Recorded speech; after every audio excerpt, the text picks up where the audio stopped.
Okay friends, இப்போது நான் இது பண்ணிட்டேன், என்ட்ரு பண்ணிட்டேன், கோட் என்ட்ரு பண்ணிட்டேன், ஓகே கொடுத்துட்டேன். இப்போ லோட் ஆகிக்கிட்டு இருக்கு.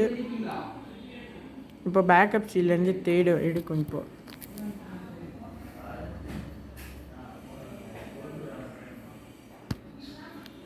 ஓகே, இப்போது நம்ம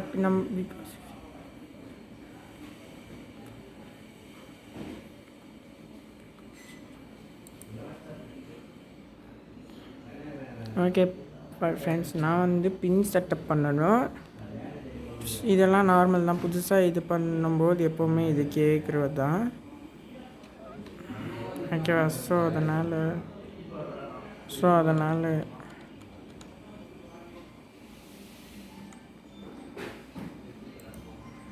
ஓகே ஃப்ரெண்ட்ஸ், நான் பின் செட்டப் பண்ணிட்டேன். ஓகே, இப்போ next same accept, same license and terms accept. Landscape மோட்லேயே காமிக்கிறேன்.